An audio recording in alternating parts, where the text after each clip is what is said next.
सो है टेकीज, क्या आपने कभी सोचा है कि जिस ऐप के बिना हम एक पल भी नहीं रह सकते वो आखिर कैसे शुरू हुआ। व्हाट्सएप एक ऐसा नाम जिसने हमारी बातचीत का तरीका ही बदल दिया। तो चलिए आज जानते हैं व्हाट्सएप की पूरी कहानी शुरुआत से अब तक। साल 2009 अमेरिका के कैलिफोर्निया में दो दोस्त ब्रायन एक्टन और जेन कॉम याहू छोड़ने के बाद कुछ नया करना चाहते थे। जेन कॉम ने एक दिन सोचा क्यों ना एक ऐसा ऐप बनाया जाए जो लोगों को बिना किसी झंझट के एक दूसरे से जोड़ सके। बस यहीं से शुरुआत हुई व्हाट्सएप की, एक सिंपल स्टेटस अपडेट ऐप जो बाद में बन गया दुनिया का सबसे बड़ा मैसेजिंग प्लेटफॉर्म। शुरुआत में व्हाट्सएप इतना पॉपुलर नहीं था, लेकिन जैसे ही इसमें चैटिंग फीचर आया लोगों का प्यार बरसने लगा। एक खास बात थी, इसमें कोई एड्स नहीं थे, कोई ध्यान भटकाने वाला फीचर नहीं, बस सिंपल और इजी चैटिंग फीचर। 2009 से 2011 के बीच व्हाट्सएप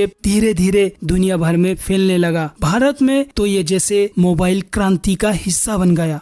2014 में दुनिया को तब बड़ा झटका लगा जब फेसबुक ने व्हाट्सएप को $19 बिलियन में खरीद लिया। इतनी बड़ी डील आज तक किसी ने सोची भी नहीं थी। लोगों को डर भी था, क्या अब व्हाट्सएप में एड्स आ जाएंगे, क्या प्राइवेसी खत्म हो जाएगी। लेकिन जेन कॉम और ब्रायन ने भरोसा दिलाया कि व्हाट्सएप हमेशा यूजर फ्रेंडली रहेगा। इसके बाद व्हाट्सएप में एक के बाद एक फीचर्स आते गए, जैसे voice call, video call, WhatsApp web, status और अब कम्युनिटीज और चैनल्स। व्हाट्सएप बिजनेस भी आया जिससे छोटे दुकानदार भी डिजिटल हो गए। हालांकि कुछ विवाद भी हुए, जैसे 2021 में व्हाट्सएप की नई प्राइवेसी पॉलिसी को लेकर काफी हंगामा हुआ। लोग टेलीग्राम और सिग्नल की तरफ भागने लगे, लेकिन व्हाट्सएप ने धीरे धीरे भरोसा वापस जीता और एंड टू एंड इंक्रिप्शन आज भी इसकी सबसे बड़ी ताकत है। आज व्हाट्सएप सिर्फ एक ऐप नहीं, एक आदत बन चुका है। 2 अरब से ज्यादा लोग हर दिन इस पर चैटिंग करते हैं। आने वाले दिनों में व्हाट्सएप और भी स्मार्ट होगा, एआई, पेमेंट्स और ऑटोमेशन के साथ। तो अगली बार जब आप किसी को हाय कहे तो याद रखिए उसके पीछे कितनी मेहनत, सोच और इतिहास छुपा है। वैसे आपको आज की हमारी वीडियो कैसी लगी कमेंट सेक्शन में कमेंट करके जरूर बताना। आज के वीडियो में फिलहाल इतना ही, मिलते हैं किसी ऐसे ही इंफॉर्मेटिव वीडियो में, तब तक के लिए अलविदा।